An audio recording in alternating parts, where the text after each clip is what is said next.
Now we are going to learn about the cell signaling. So first is the cell signaling by insulin receptors.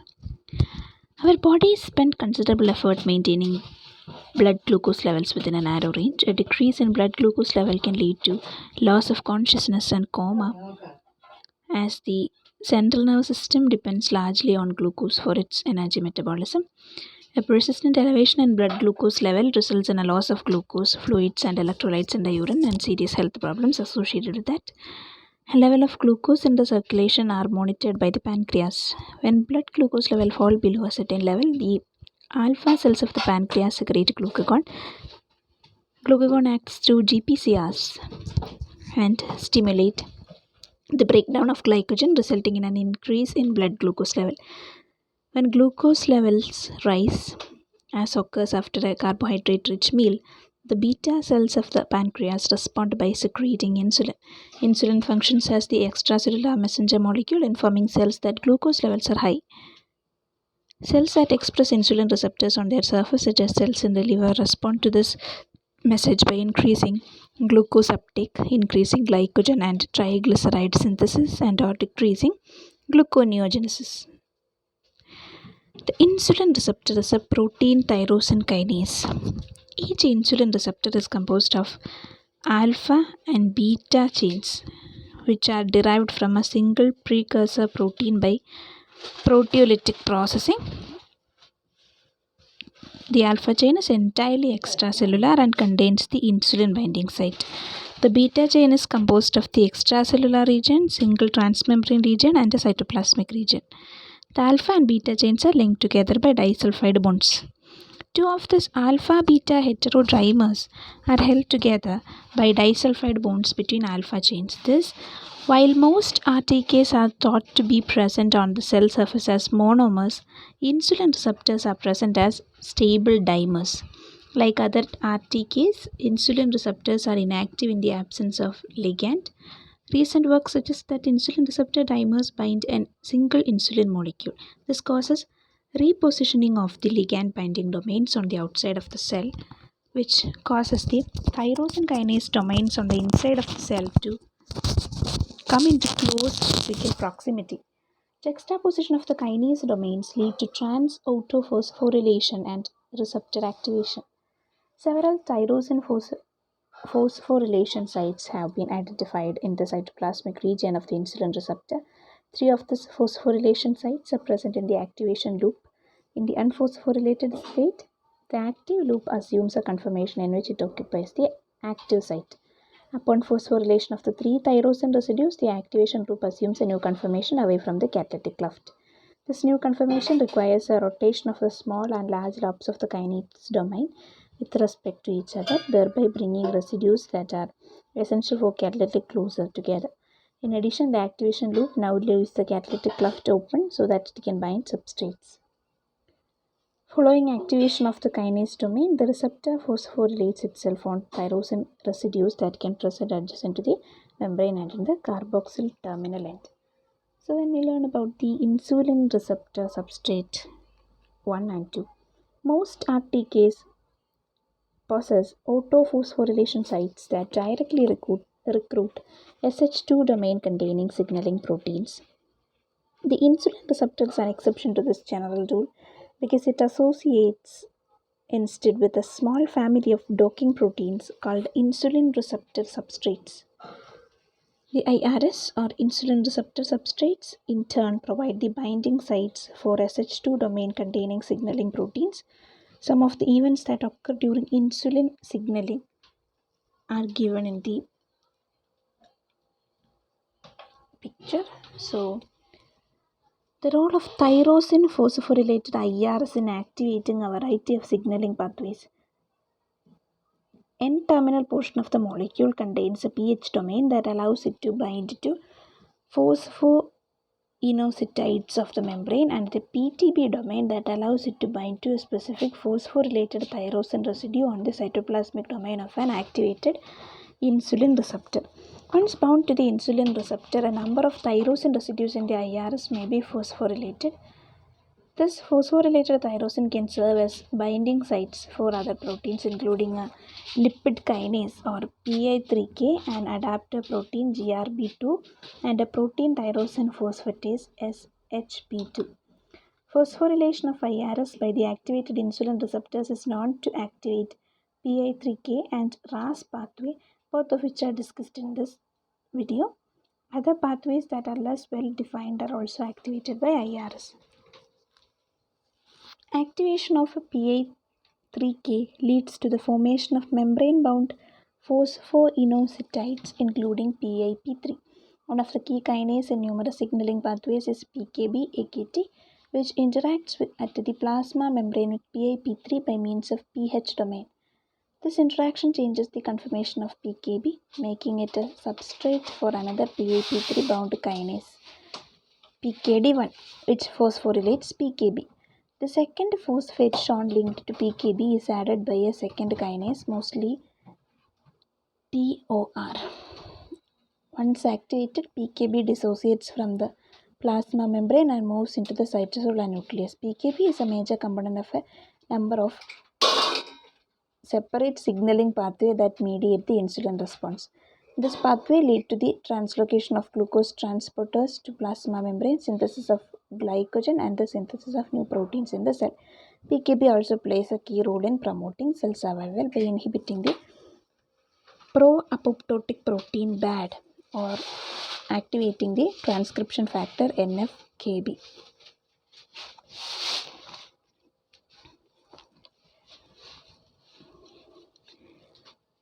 IRSs are characterized by the presence of N-terminal pH domain, a PTB domain, and a long tail containing tyrosine phosphorylation sites.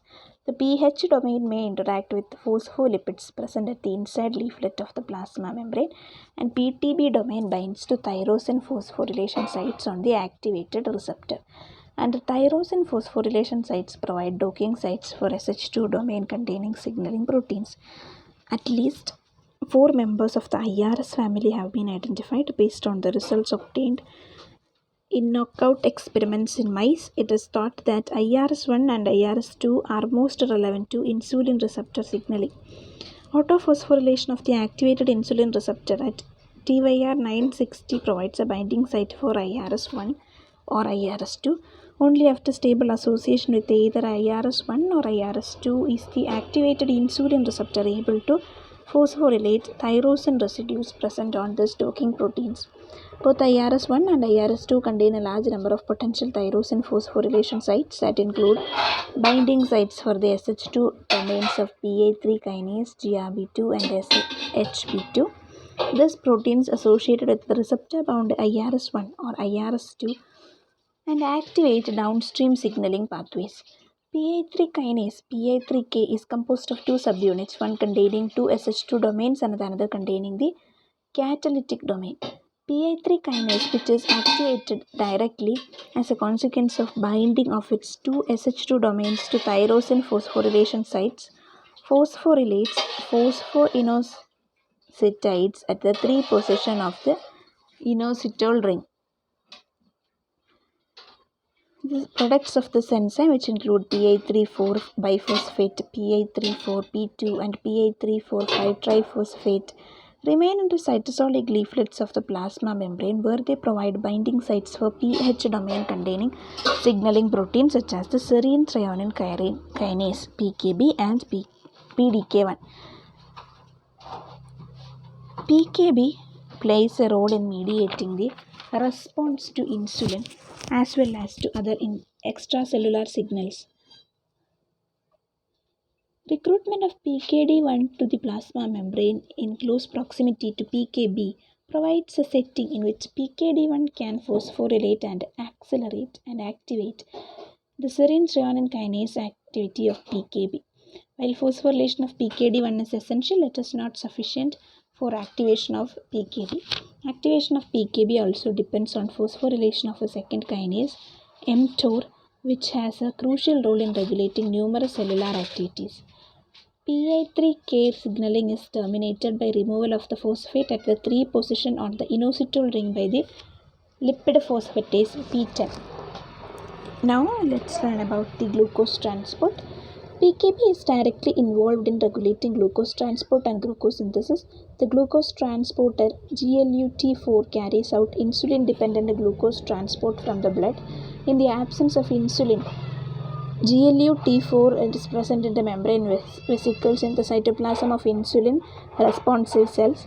These vesicles fuse with the plasma membrane in response to insulin, a process that is referred to as GLUT4 translocation.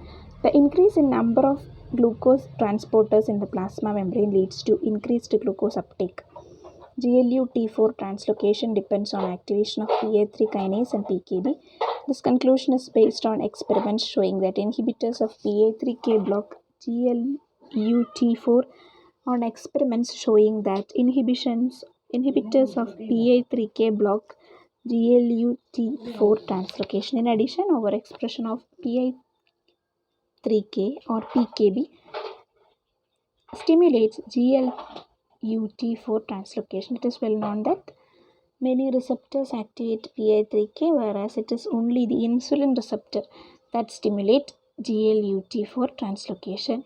This suggests that there is a second pathway downstream of the insulin receptor that is essential for GLUT4 translocation to occur.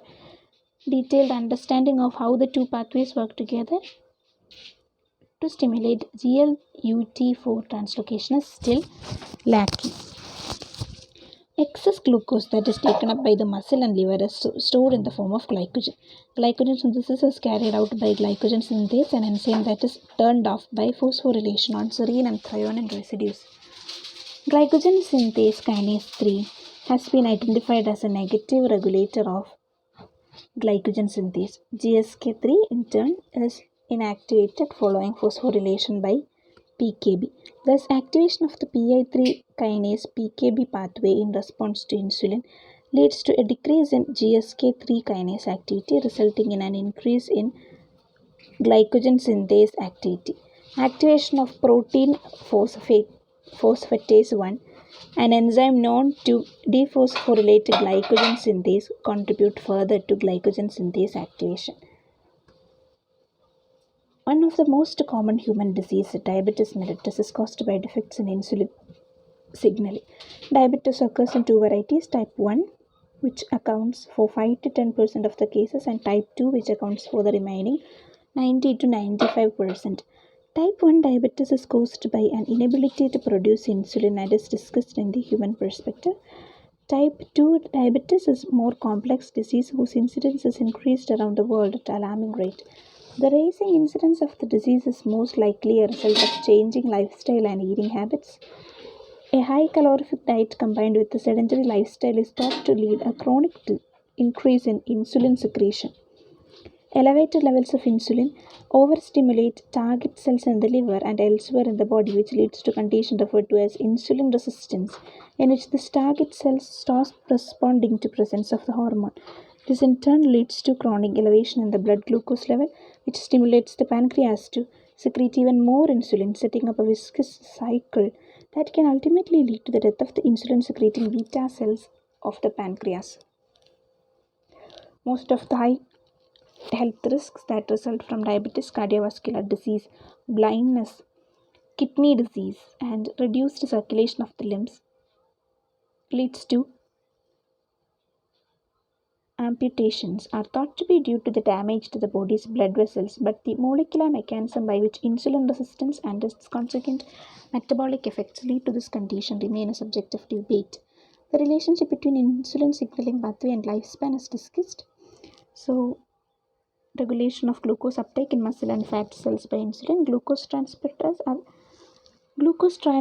are stored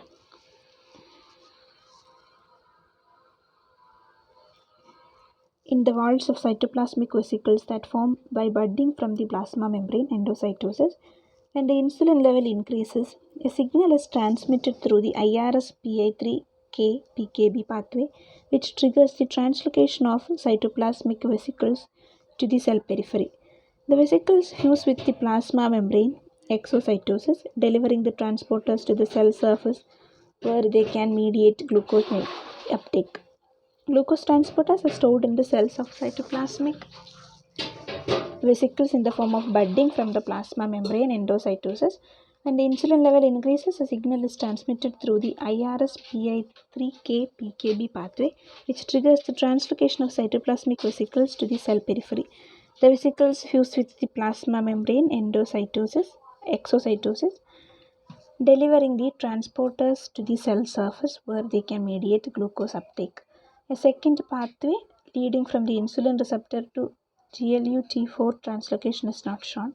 So plasma membrane and glucose, GLU4, IRS1, PIK3, PDK1, PKB, then fusion, GLUT4 and cytoplasmic vesicles along with the glucose.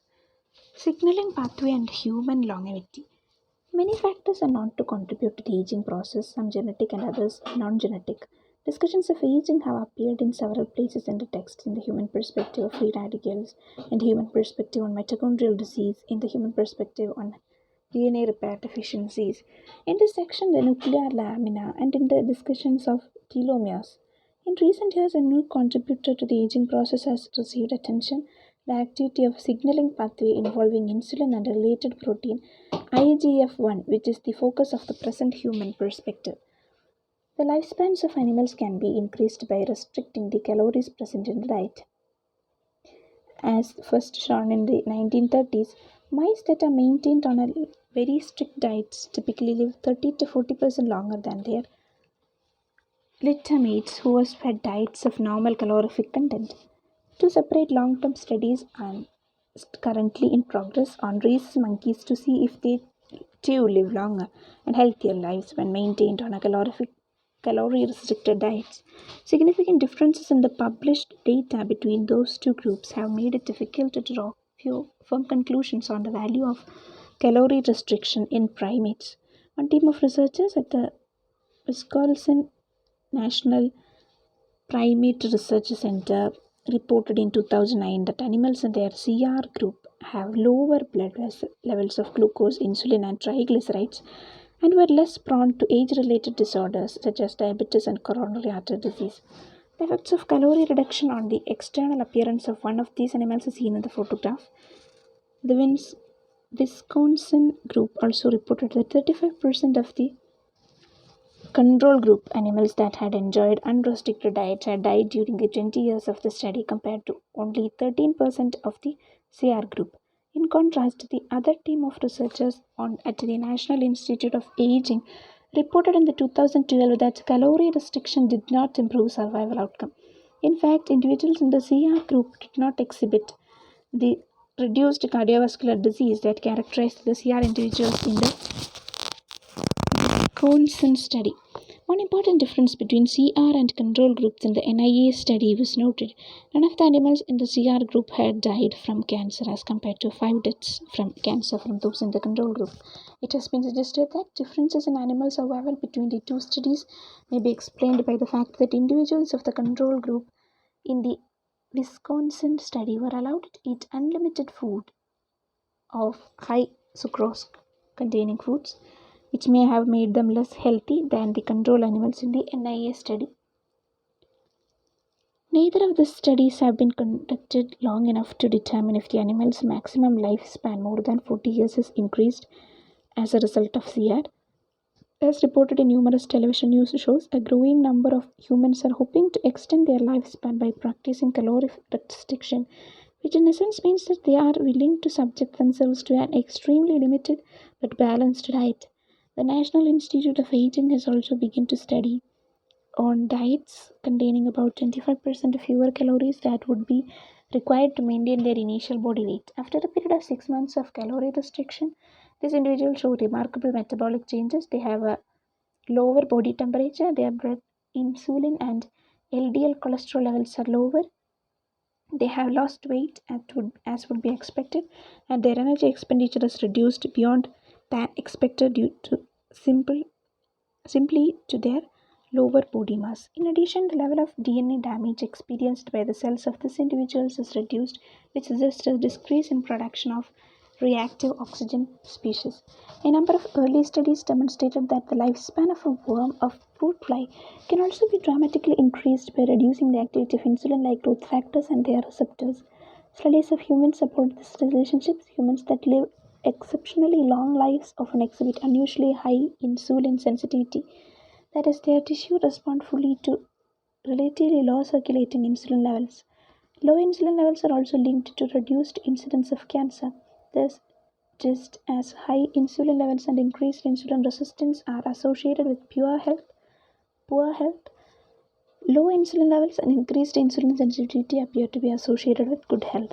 It is interesting to note that calorie restriction in laboratory animals lead no decreased insulin levels and increased insulin sensitivity, so that these two paths to increased longevity may be acting by the same mechanism. Although the medical community has typically focused on insulin as a primary metabolic hormone, many basic researchers in the field of aging have focused on the related hormone insulin growth factor IGF-1.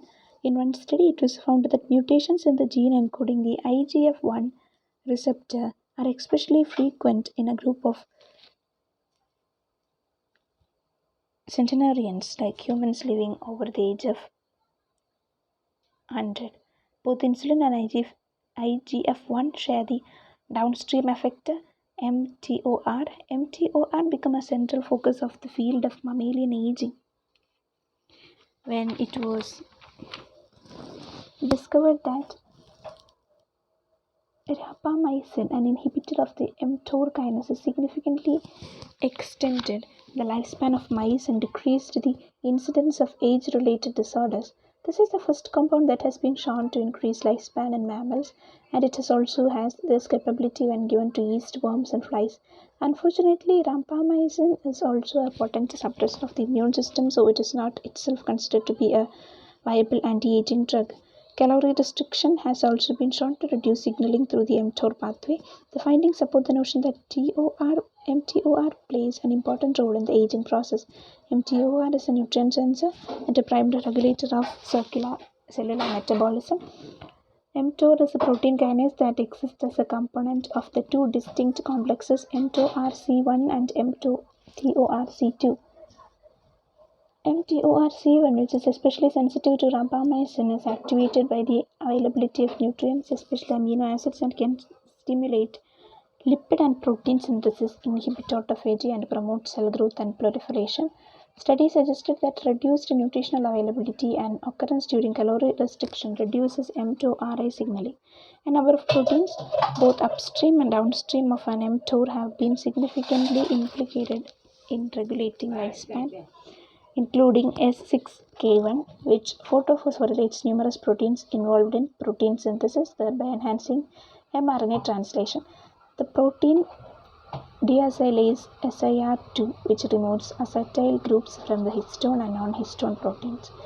ATG proteins, which regulate autophagy, and the transcription factor FOXO, which activates expression of gene whose encoded proteins include molecular chaperones and proteins that play a role in defense against oxidation stress.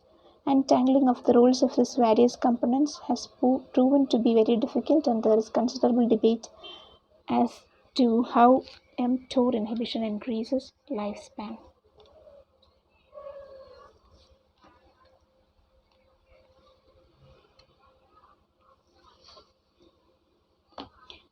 Signaling pathways in plants. Plants and animals share certain basic signal mechanisms, including the use of CA2+ and phosphorinositide messengers, but their pathways are unique to each major kingdom. For example, cyclic nucleotides, which may be the most ubiquitous animal cell membranes messengers, appear to play little, if any, role in plant cell signaling. Receptor tyrosine kinase are also lacking in plant cells. On the other hand, plants contain a type of protein kinase that is absent from animal cells. It has long been known that bacterial cells have a protein kinase that phosphorylates histidine residues and mediates the cell's response to a variety of environmental signals. Until 1993, these enzymes were thought to be restricted to the bacterial cells, but then were discovered in both yeast and flowering plants. In both types of eukaryotes, the enzymes are transmembrane proteins with an extracellular domain that acts as a receptor for external stimuli, and a cytoplasmic histidine kinase domain that transmits the signals to the cytoplasm. One of the best studied of these plant proteins is encoded by the ETR1 gene. The product of the ETR1 gene encodes a receptor for the gas ethylene the plant hormone which regulates a diverse array of developmental processes including seed germination, flowering, and fruit ripening. Binding of ethylene to its receptors leads to transformation of signals along a pathway that is very similar to the MAP kinase cascade found in yeast and animal cells. As in other eukaryotes, the downstream targets of the MAP kinase pathway in plants are transcription factors that activate expression of specific genes encoding proteins acquired for the hormone response. As researchers analyze the massive amount of data obtained from sequencing Arabidopsis and other plant genomes, the similarities and differences between plant and animal signaling pathways should become more apparent.